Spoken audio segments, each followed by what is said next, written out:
จะให้ท่านผู้ชมมาติดตามพิธีโฮมซุมนุ้มเพื่อเป็นการเฉลิมฉลองวันสถาปนาสปป.ลาวครบรอบ50 ปีอย่างยิ่งใหญ่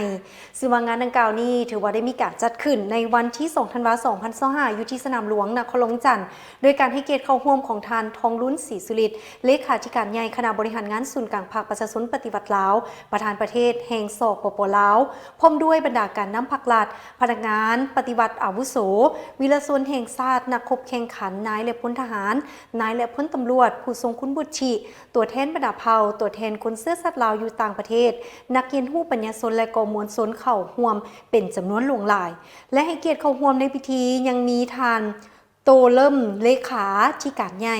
คณะบริหารงานศูนย์กลางพรรคคอมมิวนิสต์เวียดนามทานหวังฮู้หมิงคณะประจำกรมการเมืองศูนย์กลางพรรคประธานสภาปรึกษาการเมืองแห่งชาติจีนสมเด็จปีใจเซนาเตรียบันที่ปรึกษาขั้นสูงของเจ้าชีวิตรองประธานคณะพรรคประชาชนกัมพูชี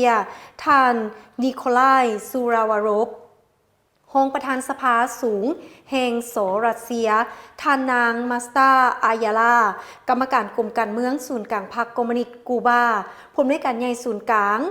ผู้อำนวยการใหญ่ศูนย์พันธุกรรมและเทคโนโลยีชีวภาพกูบาพร้อมด้วยทูตต่างทูตจากต่างประเทศและก็ผู้ต่างหน้าจากองค์การจัดตั้งสากลประจำสปป.ลาวก็ให้เกียรติเข้าร่วมซึ่งในพิธีทานทองลุ้นศรีสุริตได้กล่าวสุนทรพจน์ต่อกับพิธีโฮมซุมนุนใหญ่เฉลิมฉลองวันสถาปนาครบรอบ50 ปีของสปป.ลาวโดยยกให้เห็นถึงความเป็นจิตหนึ่งใจเดียวของประชาชนบรรดาเผ่าผู้หักชาติและความเป็นมาของชาติลาวก็คือการสถาปนาสปป.ลาวตลอด50 ปีแห่งภารกิจปกปักรักษาสร้างสรรค์พัฒนาประเทศชาติสปป.ลาวได้ก้าวผ่านทางด้านอุปสรรคความยุ่งยากสิ่งท้าทายบททดสอบแต่ก็สามารถผ่านพายุลมแดงและสิ่งท้าทายบททดสอบอันละอิดละเอี้ยวเขี่ยวขาดมาได้และทานยังได้ยกให้เห็นว่า50 ปีผ่านมาแม้น50 ปีแห่งการสร้างตั้งบูรณะและพัฒนาสปป.ลาวอย่างบ่หยุดยั้งถือเป็นมรรคผลรวมยอดของขบวนวิบัติแห่งการต่อสู้อันดุเดือดเขี่ยวขาดลำบากเนาะยืดเยื้อยาวนานที่เต็มไปด้วยน้ำใจรักชาติอันสูงส่งบ่ยอมจำนน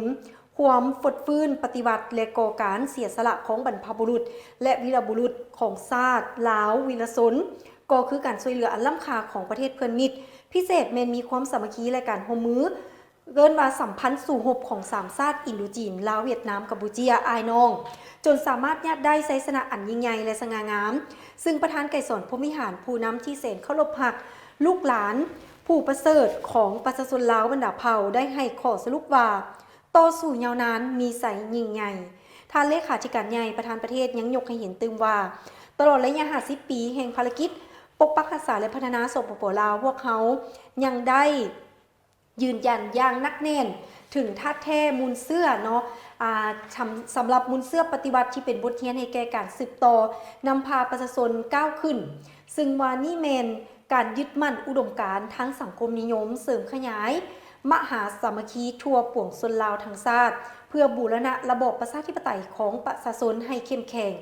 สร้างรัฐที่มาจากประชาชนโดยประชาชนเพื่อประชาชน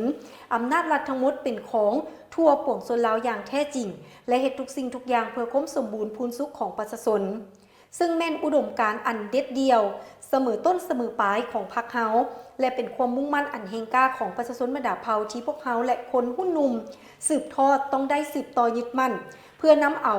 ภารกิจปฏิบัตินำพาประเทศชาติขึ้นสู่สังคมนิยมอย่างหนักแน่นภายหลังทานเลขาธิการใหญ่ประธานประเทศยังได้กล่าวสุนทรพจน์สิ้นสุดลงคณะรับผิดชอบก้อนกำลังเดินขบวนสวนสนามได้เริ่มออกคำสั่งเคลื่อนย้ายเข้าสู่กำลังเข้าสู่สนามหลวงซึ่งประกอบมี3ขบวนใหญ่รวมมี47ก้อนที่มาจากเหล่าหกต่างๆของกองทัพและกำลังป้องกันความสงบจากบรรดากระทรวงองค์การที่เป็นเสนาธิการให้พรรคและก็รัฐบาลองค์การจัดตั้งมหาชนสหพันธ์นักรบเก่าแห่งชาติลาวก้อนเยาวชนธันวาและก้อนอื่นๆนอกนี้ในระหว่างการเดินสวนสนามของก้อนกำลังต่างๆได้มีการแสดงฝูงบิน